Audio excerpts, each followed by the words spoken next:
बिस्मिल्लाहिर्रहमानिर्रहीम। अस्सलाम वालेकुम दोस्तों, बिलाल कॉन्सेप्ट्स में आप सबको खुशामदीद।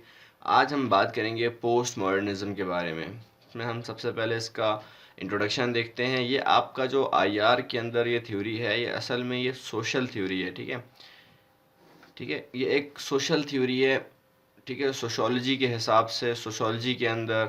ठीक है, और उसके बाद जो है ना, और भी इसके जो है ना काफ़ी लिटरेचर के अंदर भी इसका जो है ना वो काफ़ी इम्पैक्ट रहा है। ठीक है, मतलब कहने का मतलब ये है कि ये एक सोशल थ्योरी है। Entered in the late 1980s, मतलब ये आईआर के अंदर कब एंटर हुई है? 1980s के अंदर। इसके प्रोपोनेंट्स कौन कौन है? इसके प्रोपोनेंट्स हैं फोकॉल्ट, ठीक है, लियोटार्ड और डेराइडा। ठीक है, ये आपके हैं जैक्विस डेराइडा, इसके मोस्ट इम्पॉर्टेंट जो है ना आपके प्रोपोनेंट हैं। ठीक है, मोस्टली अफेक्टेड लिटरेचर नॉलेज, इसका मतलब क्या है कि ज़्यादातर जो उसका इम्पेक्ट पड़ा वो आपका जो टेक्स्ट था और जो डिस्कोर्सेस, यानी कि जो आपकी जो है ना कोई मीटिंग होती है, कोई कॉन्फ्रेंस होती है, या आपकी कोई जो है ना लिटरेचर, कोई आर्टिकल आपका जो है ना वो पब्लिश होता है, तो उस पर जो है ना इसका ज़्यादातर इम्पैक्ट रहा है। ठीक है, अब आपको पता है कि आईआर के अंदर जो थ्योरीज़ हैं और वगैरह जो और बहुत सारी अप्रोचेस हैं, वो सब आपको पता है कि पब्लिश होती हैं आर्टिकल्स के ज़रिए। ठीक है, या डिस्कोर्सेज होता है उनके ऊपर। तो लाजिम बात है इसका भी इंटरेस्ट आ गया फिर वहाँ पर, है ना। ठीक है, तो आईआर की जो नॉलेज है वो इन्होंने क्या कहा, इनका जो मानना है वो कि आईआर की जो नॉलेज है वो जो है ना वो सब्जेक्टिव है। जब इन्होंने आईआर की जो टेक्स्ट है उसको एनालाइज किया तो पता चला कि भाई ये मैन मेड चीज़ें हैं, ये कोई नेचुरल चीज़ें नहीं है। कोई ऑब्जेक्टिविटी, आपको याद होगा हमने पिछले लेक्चर में पढ़ा था कि ऑब्जेक्टिविटी क्या होती है, यानी कि ऑब्जेक्टिव जो है ना कोई चीज़ होती है तो सब्जेक्टिव के ऑपोजिट होती है ना वो। तो वो ऑब्जेक्टिव नहीं है, यानी कि नेचुरलिटी इसके अंदर नहीं है, ये मैन मेड है। ठीक है, तो इस जब ये मैन मेड है तो एक और मसला भी आ गया इसके अंदर, वो ये कि जो पावरफुल कंट्रीज़ हैं, लाजमी सी बात है वो अपनी पावर की जो है ना बलबूते पर जो नॉलेज है उसको इन्फ्लुएंस कर सकते हैं। इसकी बहुत ज़्यादा मिसालें मिलती हैं। आपको पता है क्लैश ऑफ सिविलाइजेशन जो है आपकी, या आपने देखा होगा कि आपकी जो है ना वो एंड ऑफ हिस्ट्री। ठीक है, ये तमाम जो इस तरह की थ्योरीज़ हैं जो कि ऐसी नॉलेज हैं जो कि बायस्ड नॉलेज हैं। यानी कि क्यों? क्योंकि लाजमी सी बात है अमेरिका के ही जो स्कॉलर्स हैं, वहीं के जो लोग हैं, रियलिज़म खुद आपको पता है अमेरिका के अंदर जो है ना उसने जन्म लिया। ठीक है, तो आपको पता है अब अमेरिका जो दुनिया की सबसे बड़ी पावर है, तो लाजमी सी बात है उसका इन्फ्लुएंस तो पड़ेगा ना नॉलेज के ऊपर। तो ये इसी के ऊपर बात कर रही है। तो बेस्ड भी ये क्रिटिसिज्म के ऊपर ही है कि भाई हमने क्रिटिसाइज करना है। अब वो कैसे क्रिटिसाइज करना है वो हम देखेंगे पूरे लेक्चर के अंदर। ठीक है, तो इसके अंदर एक प्रोसेस होता है कि डीकंस्ट्रक्शन हम करते हैं इसके अंदर। ठीक हो गया, तो इस प्रोसेस के अंदर जो है ना मामला क्या होता है कि हम जो भी पहले से कोई थ्योरी सेट है, किसी स्कॉलर ने पहले कोई थ्योरी दे दी, तो हम उस एक्सेप्टेड थ्योरी को हम क्या करेंगे, हम उसको जो है ना वो चैलेंज करते हैं रेडिकली। ठीक है, और हम क्या करते हैं, हम उसको जो है ना दोबारा से जो है ना जो उसका टेक्स्ट है, हमने कहा ना टेक्स्ट के ऊपर काम, जो उसका टेक्स्ट है, ठीक है, उस टेक्स्ट में ऐसी बातें फाइंड आउट करेंगे हम जो कि उस टेक्स्ट के अंदर छुपी हुई हैं। गहरा गहरा मतलब हम देखेंगे जाकर। ठीक है, डीकंस्ट्रक्शन का मतलब यही कि हम गहराई में जाकर इन डेप्थ एनालिसिस करेंगे और हम ऐसी चीज़ें निकाल के पेश करेंगे कि जो है ना और लोगों ने एनालाइज नहीं की। ठीक है, या राइटर ने खुद उनको आइडेंटिफाई नहीं किया, हाईलाइट नहीं किया। ठीक है, तो अब क्या है, इनका ये भी मानना है कि यहाँ पर कोई जो है ना आईआर के अंदर कोई ग्रैंड थ्योरी नहीं है, कोई स्टेबल थ्योरी नहीं है आईआर के अंदर। ठीक है, और ये भी मानना है कि जो स्ट्रक्चर है, ठीक है, वो भी कोई फाइनल नहीं है। यानी जो आजकल का स्ट्रक्चर है, जो कि हमने बात की थी कि हम आज जो रहते हैं वो हम जो है ना सोसाइटी के अंदर रहते हैं, इंटरनेशनल सोसाइटी के अंदर रहते हैं। ठीक है, nature of society, state of society, एक था स्टेट ऑफ नेचर और एक था स्टेट ऑफ सोसाइटी। तो इसका मानना ये है इन पोस्ट मॉडर्निज्म वालों का कि जो ये स्ट्रक्चर आजकल है ये भी कोई फाइनल नहीं है, हो सकता है ये भी चेंज हो जाए। ठीक है, कल कोई और सिस्टम हो सकता है। तो अब इसके हम मेन कंसेप्ट देखते हैं। मेन कंसेप्ट इसके क्या क्या है? पहला कंसेप्ट इसका है डीकंस्ट्रक्शन। तो डीकंस्ट्रक्शन का मतलब है, मैं आपको बता चुका हूँ कि जो आपका टेक्स्ट है उसको आप क्रिटिकली एनालाइज करते हो, आप उसको इन डेप्थ एनालिसिस करते हो। उसका क्रिटिकल एनालिसिस का मतलब है कि आप किसी चीज़ की गहराई में जाकर ऐसे एस्पेक्ट्स को हाईलाइट करो जो कि एक, जब तक आप सोचोगे नहीं तब तक वो मुमकिन नहीं हो वो काम। ठीक है, तो इसका मतलब ये कि सोचना, किसी चीज़ के ऊपर बैठकर सोचना, अपना दिमाग लगाना। ठीक है, तो अब फिर आपके सामने लाजमी बात है हिडन मीनिंग्स आएंगे सामने, बहुत सारे आपके सामने मतलब आएंगे सामने। अब आप खुद देखें कि आप जब कोई टेक्स्ट पढ़ते हैं तो अक्सर ऐसी चीज़ें भी आपके जहन में आ रही होती हैं जो कि बुक में ही लिखी होती हैं, लेकिन आप खुद जो है ना अपनी पुरानी नॉलेज की बेस पर मैच कर रहे होते हैं ना। ठीक है, तो अब यहाँ पर, और यही जो पुरानी नॉलेज की आपकी बात आ जाती है, तो यहीं पर आपकी जो है ना वो ऑथर्स की बायसनेस भी आ जाती है। ठीक है, कि जो आपका लिखने वाला बंदा है, हो सकता है उसने अपने मफाद में कुछ लिखा हो। जैसे रियलिज्म को लोग क्रिटिसाइज करते हैं कि अमेरिका ने अपने जो है ना वो मफाद के लिए, अपने फ़ायदे के लिए, दुनिया में अपना इन्फ्लुएंस कायम करने के लिए रियलिज्म की थ्योरी बनाई। ठीक है, तो ये अक्सर अमेरिका के ऊपर एतराज़ किया जाता है।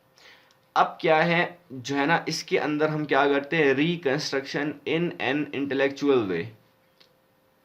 तो अब समझे आप कि क्या करते हैं हम, जो आपकी पुरानी नॉलेज है, जो पहले से आपके दिमाग के अंदर है, ब्रेन के अंदर है, उसकी मदद से जो आपका टेक्स्ट है उसके अंदर से हम कुछ मीनिंग फाइंड आउट करेंगे।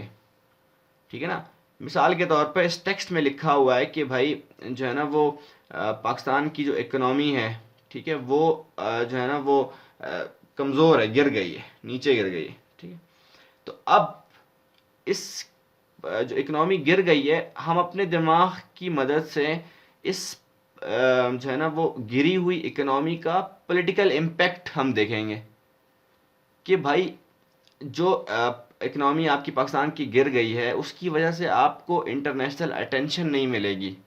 जो इंटरनेशनल कम्युनिटी है उसकी अटेंशन आपकी तरफ नहीं है, कोई इन्वेस्टमेंट आपके मुल्क में नहीं करेगा कोई दूसरा मुल्क, उसको पता है मुझे कोई रिटर्न तो मिलेगा नहीं।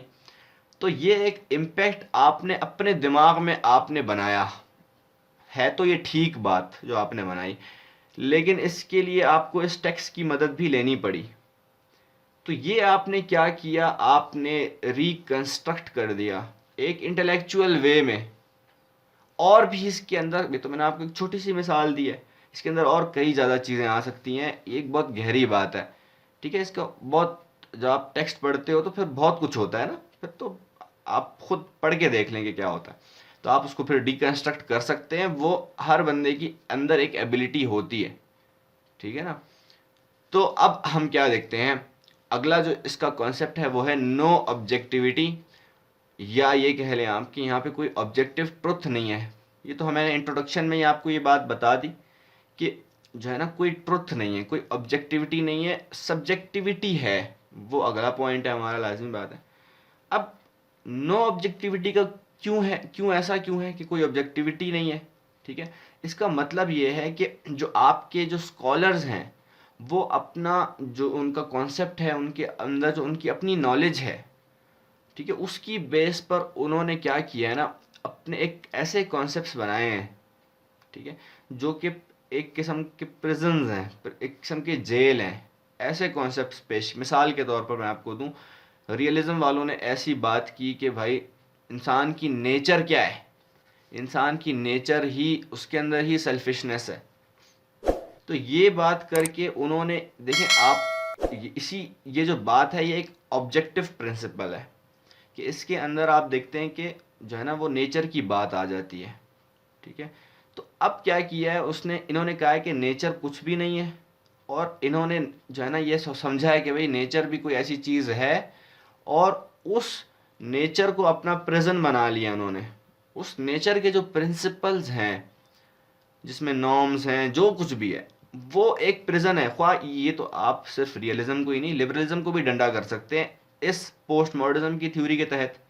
ठीक है, अब क्या है, इन्होंने ये बात की कि knowledge is normative and political, कि नॉलेज जो है ना वो नॉर्मेटिव भी है, यानी कि बेस्ड ऑन रूल्स। ठीक है, आपने रूल्स भी उसके अंदर बनाए हुए हैं नॉलेज के अंदर। ठीक है, और नॉलेज आपकी पॉलिटिकल भी है, यानी कि वो पॉलिटिक्स से उसके ऊपर इन्फ्लुएंस भी पड़ता है। पावर जो है ना उसका इन्फ्लुएंस भी पड़ता है आपके नॉलेज के ऊपर, यानी कि नॉलेज प्योर नहीं है। नॉलेज आप ये ना समझें कि भाई ये 100% एक्यूरेट नॉलेज है, उस नॉलेज के अंदर पॉलिटिकल इन्फ्लुएंस भी और नॉर्मेटिव इन्फ्लुएंस भी आपका है।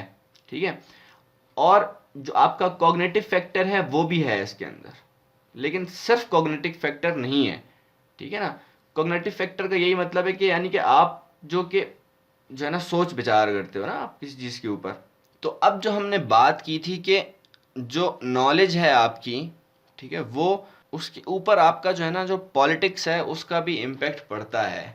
ठीक है, और हमने पहले ये बात की थी, उससे पहले हमने यही बात की थी कि नॉलेज जो है ना वो आपकी सोच विचार जो होती है आपकी, जो भी आप जो है ना वो सोचते हैं और अपने एक्सपीरियंस की बेस के ऊपर आप देखते हैं। हमने यहाँ पे बात की थी कि एक टेक्स्ट को हम एनालाइज करते हैं अपने एक्सपीरियंस की बेस के ऊपर।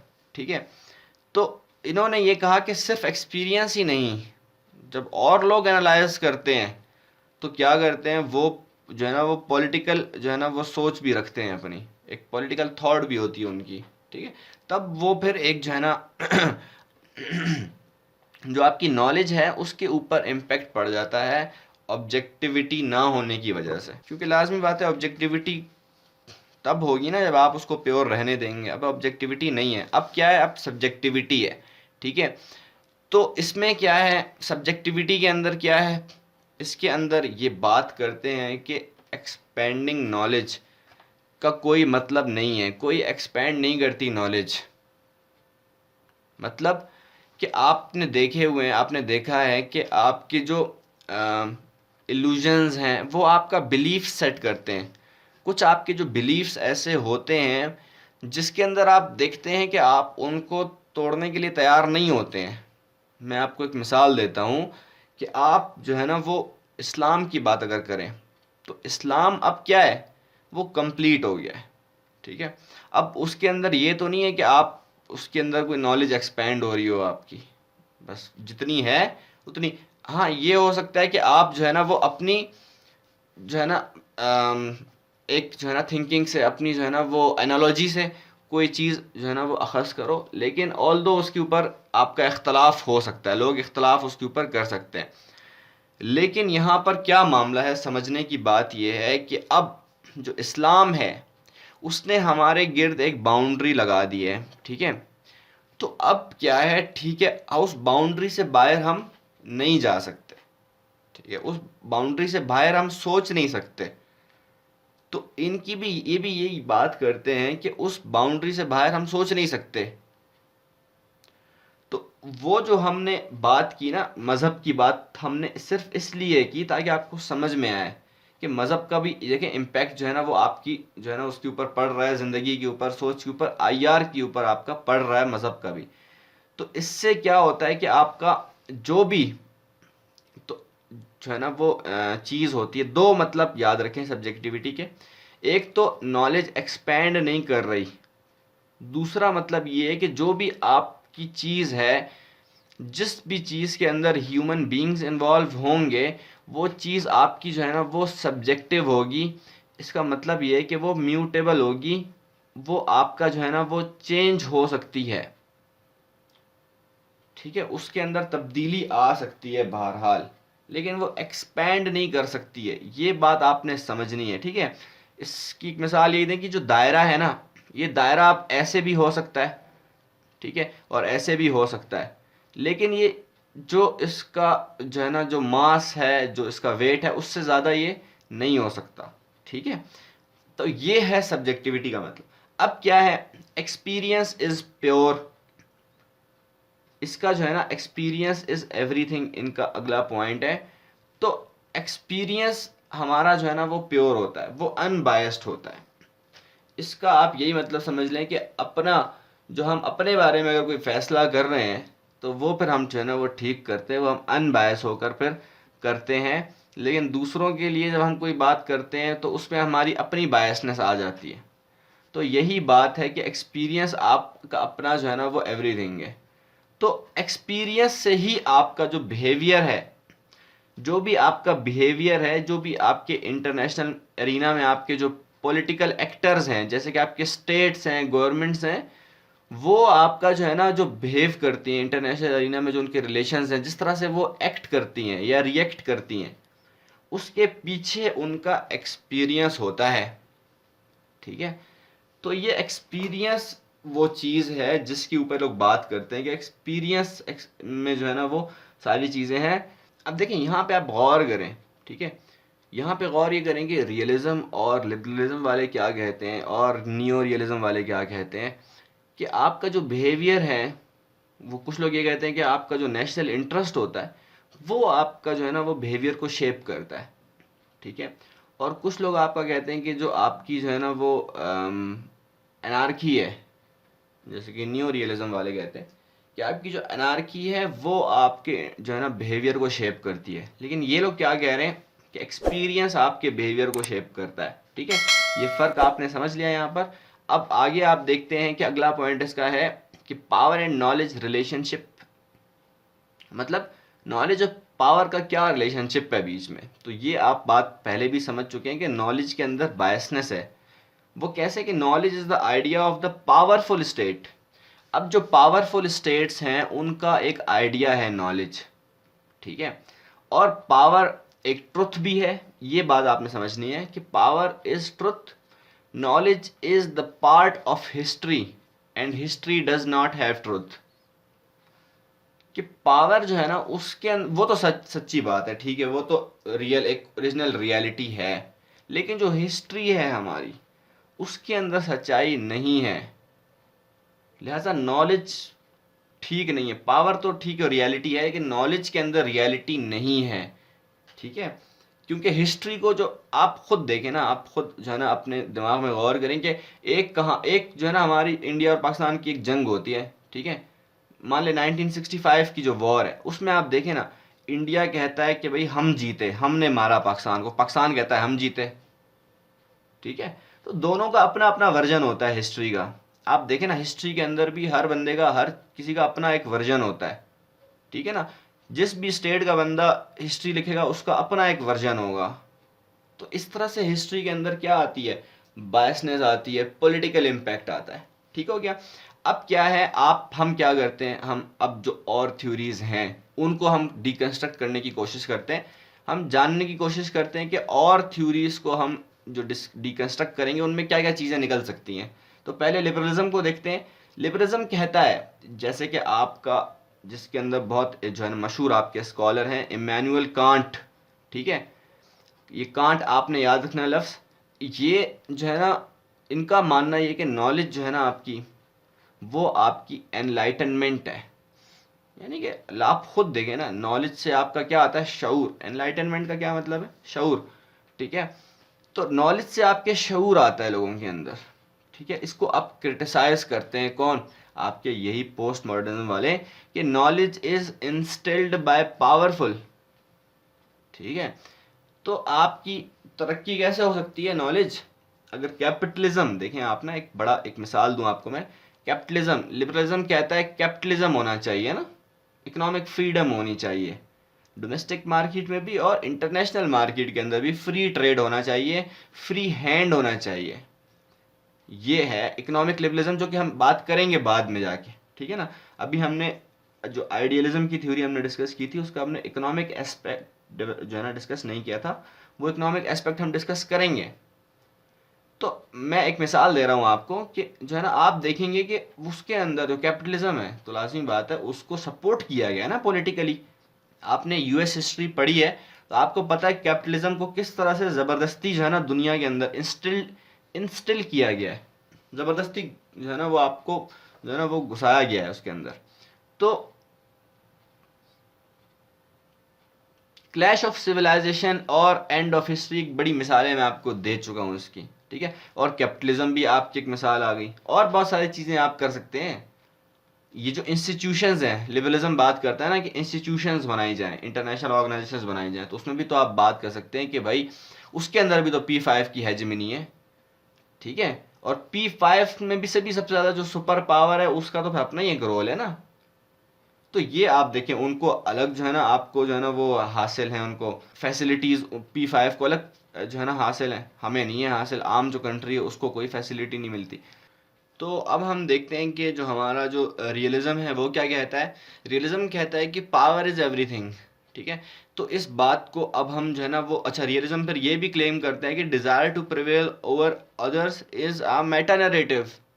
मेटा नरेटिव का मतलब है कि आप ये क्लेम करते हो कि आपने जो दुनिया के अंदर जो ट्रुथ है, जो सच्चाई है, उसको आपने डिस्कवर कर ली है। तो ये बात करता है आपका रियलिज्म। इसको जो आपका, अगर हम इसकी डीकंस्ट्रक्शन करें तो हमारे सामने क्या बात आती है कि it is not a universal knowledge. सबसे बड़ी इसकी मिसाल आपकी है स्विट्ज़रलैंड की।